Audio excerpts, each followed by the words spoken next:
আজকে গোবিন্দগঞ্জ প্রধান কার্যালয় 1693 অন্তর্ভুক্ত নড়াই বাজার উপপরিষদের টিলাগাঁও গ্রামের উঠান বৈঠকের সম্মানিত সভাপতি, উপস্থিত আমাদের টিলাগাঁও গ্রামের মুরব্বিয়ান, শ্রমিকরা উপস্থিত, আমার চৌকোফরের যে বাংলা বাজার থেকে বালিউরা হইতে নড়াই পর্যন্ত যত সদস্য সবই এখানে আছেন, সবার প্রতি আমার আসসালামু আলাইকুম। আমরা আসলে বক্তব্য দেওয়ার কিছু নাই, আমার অনেক বক্তব্যরা হইয়া গেছেন। আজকে যার আলোকিত হয় আজকে আমরা এখানে বইছি বা আপনারা সামনে মারতাম পারলাম, আমার প্রাণের আমরা গত যে 18 সাল আমার বর্তমান সভাপতি সুয়েল ভাই ওনার যাত্রা শুরু করছিলাম যে আমরা আপনারা এবার সভাপতি দেখতাম।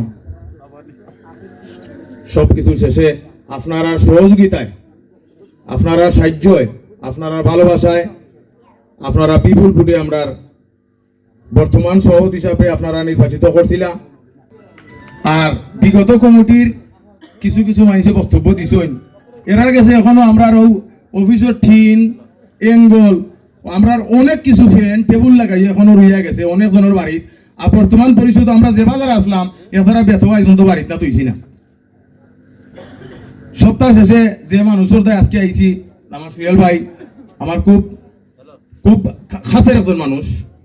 আমার বাতিজা সাময়িক দুই একটা কথা কইছে, আসলে সত্য, যেটা হাসা এটা খোয়া লাগে, হাসাটা লুকাইলে তুমি কৃপণতা করবাই। আমরা সভাপতি আমরা যে কোনো সময় ভুল করছি, বিচারা নিজের বাইরের মতো সংশোধন করাইছেন। তো আপনার কাছে আমার দাবি থাকবো, আমরা বর্তমান সভাপতি হিসাবে আপনারা সামনে আইসেন উঠান বৈঠকের মাধ্যমে আপনার কাছে মত লোয়ার দায়, দয়া করি আপনারা সবে মত হইরা যাতে থাইনে 1 লাখ মানুষ থাইনের সময়টুকু যদি আজকে নড়াই দিছেন কালকে অন্য জায়গায় দোয়া লাগে। আমরা সময়টা কিন্তু সময় আগবাইলে কিন্তু আপনারা যদি সব আপনারা কইরাম, আপনারা ভাই হিসাবে, ছোট ভাই হিসাবে, বাতিজা হিসাবে আপনারা কাছে আমি সাহায্য চাইলাম যে আপনারা সব যদি সিরিয়াল হয়ে যায়, ইনশাল্লাহ আমরা সামনের যে নির্বাচন আমরা 26 সালে যে অনুষ্ঠিত হইতো, আশা করি আপনারা আবার আমরা বর্তমান সভাপতি হিসাবে বিজয় করতে পারবো। এটা আপনার কাছে আমার দাবি, যদি সব সিরিয়াল হইন এটা সম্ভব। আমরা সুযোগ যখন পাইছি আমারও কিছু সংশোধনীর একটা পথ পাইছি, আপনার কাছে আমি কিছু কই দিই। আসলে বিগত কমিটিত আমি আসলাম যে বর্তমান কমিটিতে আমি চলাফেরা করছি তো তাই